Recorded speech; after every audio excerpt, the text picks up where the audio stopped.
उत्तराखंड में विधानसभा चुनाव 2022 को लेकर एक तरफ उत्सुकता का माहौल है तो दूसरी तरफ पार्टियों के बीच अथवा अंदरूनी तौर पर गर्माहट बढ़ रही है। कुछ विधानसभा सीटों पर समीकरण बदल गए हैं। कुछ बदलावों से राजनीति में काफी उथल-पुथल हो गई है। नैनीताल विधानसभा सीट का हाल यही है। इस सीट से निवर्तमान विधायक संजीव आर्य के कांग्रेस में शामिल होने के बाद पार्टी में हलचल तो तेज हुई है। लाजमी है कि बीते अक्टूबर माह में उत्तराखंड की राजनीति में बड़ा बदलाव देखने को मिला था।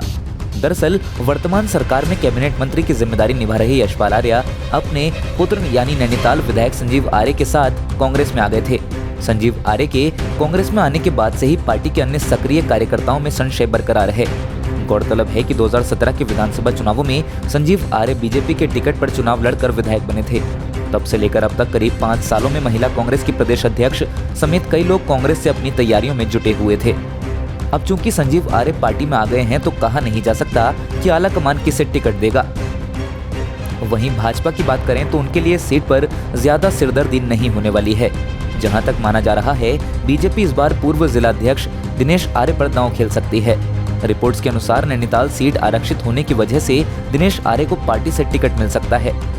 बता दें कि दिनेश आर्य की क्षेत्र में अच्छी पकड़ भी है। दिनेश आर्य का कहना है कि संजीव आर्य की बीजेपी छोड़ने के बाद विधानसभा क्षेत्र में लोग उनसे काफी नाराज हैं। लोग खुद को ठगा हुआ महसूस कर रहे हैं, लिहाजा ये नाराजगी निवर्तमान विधायक संजीव आर्य को भारी पड़ने वाली है। पिछले चुनाव में भारतीय जनता पार्टी के जो विधायक थे उन्होंने ठीक चुनाव से पहले जो पार्टी छोड़ने का निर्णय लिया, उसके कारण क्षेत्र में मैं लगातार जा रहा हूँ तो बहुत निराशा नाराजगी आम जनता के बीच में है। नैनीताल विधानसभा के लोग अपने को ठगा महसूस कर रहे हैं। जिस प्रतिनिधि को उन्होंने 5 साल के लिए चुना था वो बीच रास्ते में छोड़ गया और दुर्भाग्य से उसके बाद आपदा आई, वह अपने को बिल्कुल असहाय महसूस कर रहे थे। इस परिस्थिति में भारतीय जनता पार्टी के कार्यकर्ता के नाते मैंने वहाँ लोगों के बीच में जाने का प्रयास किया, उनके दुख दर्द को कम करने का प्रयास किया है। नैनीताल विधानसभा के क्षेत्र में के जो लोगों की नाराज़गी है वो नाराज़गी निश्चित रूप से कांग्रेस को इस चुनाव में भारी पड़ने वाली है, क्योंकि उन्होंने भारतीय जनता पार्टी के विधायक को विभिन्न लालच देके जो इस पार्टी से बाहर किया है, उसका नुकसान कांग्रेस पार्टी को निश्चित रूप से मिलने वाला है। आप किस तरह से लगाते हैं? बता दें कि कांग्रेस पार्टी में शामिल होने वाले नैनीताल के वर्तमान विधायक संजीव आर्य भी पार्टी को ही पहले रख रहे हैं। संजीव आर्य का कहना है कि वे पार्टी के कार्यकर्ता हैं। पार्टी के हर आदेश को वे पूरी तरह से मानेंगे, हर निर्देश का पालन किया जाएगा। संजीव आर्य की माने तो पार्टी से टिकट तो सिर्फ एक ही व्यक्ति को मिल सकता है, चाहे दावेदार कितने भी हों।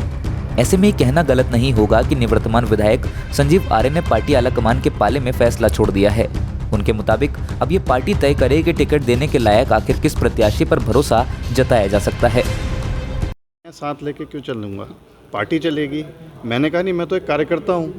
कार्यकर्ता की भूमिका में मेरी जो जिम्मेदारी मुझसे कहेगी, हाँ अगर मुझसे पार्टी कहेगी कि संजीव आर्य आपने इन सबको साथ लेकर चलना है, अगर मुझसे ये कहा गया क्या पता कि इनके पीछे चलना है या इनके साथ साथ चलना है, तो निश्चित तौर पर ये तो पार्टी का नेतृत्व तय करता है। कार्यकर्ता का जिम्मेदारी इतनी होती है कि जो जिम्मेदारी मिली उसमें उसकी भूमिका होनी चाहिए और मैं उस भूमिका के लिए पूर्णतः तैयार हूँ। लेकिन संजीव भाई, आपकी कांग्रेस में वापस लौटने के बाद वहाँ विरोध का सुर उठा। देखिए, विरोध का स्वर मैंने तो नहीं सुना हर मंच पर अगर आप देखें, और जब इतना बड़ा दल होता है तो स्वाभाविक रूप से देखिए सबकी आशाएं और उम्मीदें होती हैं, और आशा और उम्मीदों में अब आज स्वाभाविक रूप से अगर आप विधानसभा के परिप्रेक्ष्य में ही पूछ रहे हैं तो टिकट तो एक को ही मिलेगा, या तीनों को मिल जाएगा, या चारों को, अगर एक जगह 10 प्रत्याशी हैं। लेकिन जब बड़ा परिवार होता है तो परिवार बैठता है, जिम्मेदारी जिसको भी मिलेगी, लेकिन उसका मतलब ये नहीं कि दूसरे की भूमिका समाप्त हो जाती है।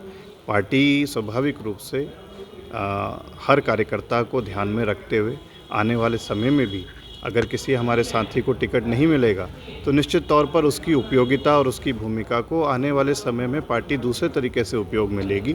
तो अभी हमारा एक ही लक्ष्य है कि हमने इस वक्त अपनी बात नहीं सोचते हुए, हमने जन भावनाओं की बात को सुनते हुए राज्य में कांग्रेस को स्थापित करने के लिए काम करना है।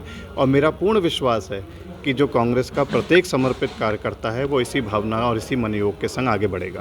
एक मिनट विजुअल भी। आपको याद दिला दें कि संजीव आर्य की कांग्रेस पार्टी ज्वाइन करने के बाद अंदरूनी बवाल हो गया था।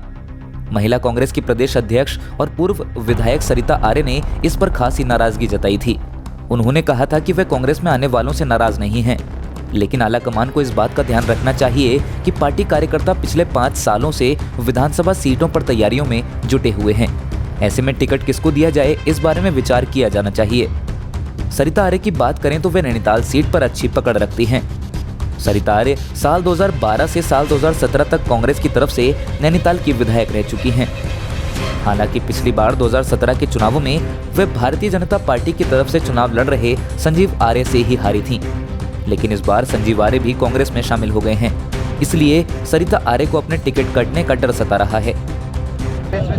देखिए, जिनका जो आ रहे हैं कांग्रेस में उनका स्वागत है, लेकिन हम लोग 4-5 साल तक अपने क्षेत्र में हम लोग लगे रहे कि हमने कांग्रेस को खड़ा किया, डंडे झंडे हम लोगों ने उठाए हैं।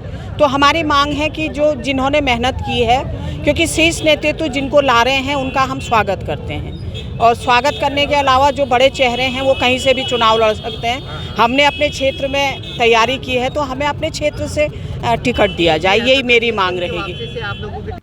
उत्तराखंड की राजनीति कभी एक तरह की नहीं रहती। इस बात की बानगी तो प्रदेश का चुनावी इतिहास भी देता है। इस बार भी दल बदल की राजनीति में रोमांच के साथ गर्माहट बढ़ रही है। हर पार्टी के कार्यकर्ता अपनी अपनी दावेदारी पेश कर रहे हैं। नैनीताल सीट पर भी ये साफ देखा जा रहा है कि संजीव आर्य के कांग्रेस में जाने से कांग्रेस की प्रदेश अध्यक्ष सरिता आर्य चिंतित हैं। कहीं ना कहीं ये चिंता सही भी मानी जा रही है।